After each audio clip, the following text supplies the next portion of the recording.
പശ്ചിമേഷ്യയിലെ യുദ്ധഭൂമിയിൽ പൊടിയും പുകയും കുറയുമ്പോൾ വാക്കുകളുടെ യുദ്ധം കൂടുതൽ കത്തിക്കൊണ്ടിരിക്കുകയാണ്.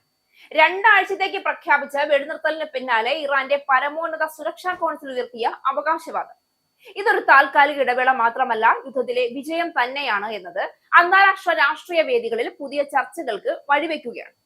ഒരു മാസത്തിലേറെയായി നീണ്ടുനിന്ന സംഘർഷത്തിനു ശേഷം ശത്രുക്കൾ തന്നെയാണ് വെടിനിർത്തലിനായി യാചിച്ചത് എന്ന ഇറാന്റെ പ്രസ്താവന ഈ കരാറിന്റെ യഥാർത്ഥ സ്വഭാവത്തെക്കുറിച്ചുള്ള സംശയങ്ങൾ ഉയർത്തുന്നു.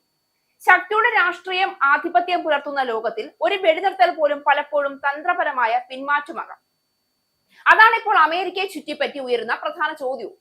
പ്രിയപ്പെട്ട ഇറാൻ ജനതയ്ക്ക് ഇത് സന്തോഷ വാർത്തയാണെന്നും യുദ്ധത്തിന്റെ ഏതാണ്ട് എല്ലാ ലക്ഷ്യങ്ങളും കൈവരിച്ചു കഴിഞ്ഞു എന്നുമാണ് സുരക്ഷാ കൗൺസിലിന്റെ പ്രസ്താവനയിൽ പറയുന്നത്. ശത്രു ഒരു മാസത്തോളമായി വെടിനിർത്തലിന് യാചിക്കുകയായിരുന്നുവെന്നും എന്നാൽ ആ ശ്രമങ്ങളെ ഇറാൻ ആവർത്തിച്ച് നിരാകരിച്ചെന്നും കൗൺസിൽ വ്യക്തമാക്കുന്നുണ്ട്. അമേരിക്ക യുദ്ധം മനഃപൂർവ്വം നീട്ടിക്കൊണ്ടു പോവുകയായിരുന്നു. ഇത് അമേരിക്കയെ ചരിത്രപരമായ നിസ്സഹായതയിലേക്കും പരാജയത്തിലേക്കുമാണ് നയിച്ചതെന്നും കൗൺസിൽ പറയുന്നുണ്ട്. അതേസമയം വെടിനിർത്തൽ പ്രാബല്യത്തിൽ വന്നതിനു പിന്നാലെ എല്ലാ സൈനിക വിഭാഗങ്ങളോടും വെടിവയ്പ് നിർത്തിവെക്കാൻ ഇറാന്റെ പരമോന്നത നേതാവ് മുസ്തഫ ഖമേനി ഉത്തരവിട്ടതായി ഇറാൻ ദേശീയ ടെലിവിഷൻ റിപ്പോർട്ട് ചെയ്തു. വെടിനിർത്തൽ പ്രാബല്യത്തിൽ വന്നതായി ട്രംപ് പ്രഖ്യാപിച്ച് 2 മണിക്കൂർ പിന്നിട്ട ശേഷമാണ് സർക്കാർ ടെലിവിഷൻ ചാനലിൽ പരമോന്നത നേതാവിന്റെ നിർദ്ദേശം റിപ്പോർട്ട് ചെയ്തത്. അതേസമയം ഇത് യുദ്ധത്തിന്റെ അവസാനമല്ല എന്നും പരമോന്നത നേതാവിന്റെ പ്രസ്താവനയിൽ പറയുന്നതായും റിപ്പോർട്ടിലുണ്ട്. ഇറാനും അമേരിക്കയും തമ്മിലുള്ള സംഘർഷം താൽക്കാലികമായി അവസാനിപ്പിക്കുന്ന ഈ വെടിനിർത്തൽ കരാർ പുറത്തേക്ക് സമാധാന ശ്രമമായി തോന്നുന്നുവെങ്കിലും അതിന്റെ അടിവേരിൽ ശക്തമായ രാഷ്ട്രീയ സൈനിക കണക്കുകൂട്ടലുകളാണ്. ഇറാന്റെ പരമോന്നത സുരക്ഷാ കൗൺസിൽ പുറത്തുവിട്ട പ്രസ്താവനയിൽ കാണുന്ന ആത്മവിശ്വാസം ഈ കരാറിനെ ഒരു വിജയമായി അവതരിപ്പിക്കാനുള്ള വ്യക്തമായ ശ്രമമാണ്. ഇറാന്റെ അവകാശവാദം അനുസരിച്ച് കഴിഞ്ഞ ഒരു മാസത്തോളമായി അമേരിക്കയും കൂട്ടാളികളും നേരിട്ട സമ്മർദ്ദം അത്ര ശക്തമായിരുന്നു. അവർക്ക് യുദ്ധം തുടരാൻ കഴിയാത്ത അവസ്ഥയിലെത്തി. അതുകൊണ്ടാണ് വെടിനിർത്തലിനായി അവർ തന്നെ മുന്നോട്ട് വന്നതെന്നാണ് ഇറാൻ പറയുന്നത്. ഇത് ശരിയാണെങ്കിൽ ആഗോള സൈനിക ശക്തിയായി കണക്കാക്കപ്പെട്ടിരുന്ന അമേരിക്കയ്ക്ക് ഒരു തന്ത്രപരമായ പിന്മാറ്റം ഏറ്റുവാങ്ങേണ്ടി വന്നുവെന്ന വാദത്തിന് ബലം ലഭിക്കുന്നു.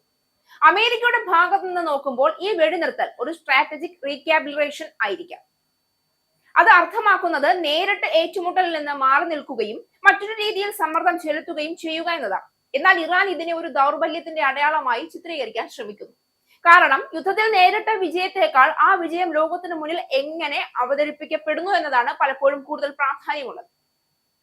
ഇറാന്റെ ആഭ്യന്തര രാഷ്ട്രീയത്തിലും ഈ പ്രഖ്യാപനം വലിയ പ്രാധാന്യം അർഹിക്കുന്നുണ്ട്. സാമ്പത്തിക ഉപരോധങ്ങളും ആഭ്യന്തര സമ്മർദ്ദങ്ങളും നേരിടുന്ന സാഹചര്യത്തിൽ ഒരു വിജയകഥ ജനങ്ങൾക്ക് മുന്നിൽ അവതരിപ്പിക്കപ്പെടുന്നത് ഭരണകൂടത്തിന് അനിവാര്യമാണ്. അതിനാൽ തന്നെ അമേരിക്ക ഭയന്ന് പിന്മാറി എന്ന സന്ദേശം ശക്തമായി പ്രചരിപ്പിക്കുന്നത് ദേശീയ അഭിമാനം ഉയർത്തുന്നതിനുള്ള ഒരു തന്ത്രമായും വിലയിരുത്തും. അതേസമയം അന്താരാഷ്ട്ര നിരീക്ഷകർ ഈ അവകാശവാദങ്ങളെ സൂക്ഷ്മമായി പരിശോധിക്കുകയാണ്. യഥാർത്ഥത്തിൽ ആരാണ് പിന്നോട്ട് പോയത്? ഇത് താൽക്കാലിക ശമനമോ അല്ലെങ്കിൽ വലിയ സംഘർഷത്തിന് മുൻപുള്ള നിശബ്ദതയോ? ഈ ചോദ്യങ്ങൾക്ക് വ്യക്തമായ ഉത്തരമില്ല. എന്നാൽ ഒരു കാര്യം വ്യക്തമാണ്, ഈ വെടിനിർത്തൽ ഒരു സമാധാനത്തിന്റെ അവസാനമല്ല, മറിച്ച് ഒരു രാഷ്ട്രീയ പോരാട്ടത്തിന്റെ തുടക്കമാണ്. ഇറാൻ ഇതിനെ വിജയമായി അവതരിപ്പിക്കുമ്പോൾ അമേരിക്ക ഇത് തന്ത്രപരമായ ഇടവേളയായി കാണാൻ സാധ്യതയുണ്ട്. യുദ്ധങ്ങൾ വെടിവെച്ചുകളിൽ മാത്രം ജയിക്കപ്പെടുന്നില്ല, വാക്കുകളിലും വ്യാഖ്യാനങ്ങളിലുമാണ് യഥാർത്ഥ വിജയം നിർണ്ണയിക്കപ്പെടുന്നത്. ഇവിടെ ഇറാൻ ഇതിനകം തന്നെ ആ യുദ്ധത്തിൽ മുന്നേറ്റം നേടിയതായി അവകാശപ്പെടുകയാണ്.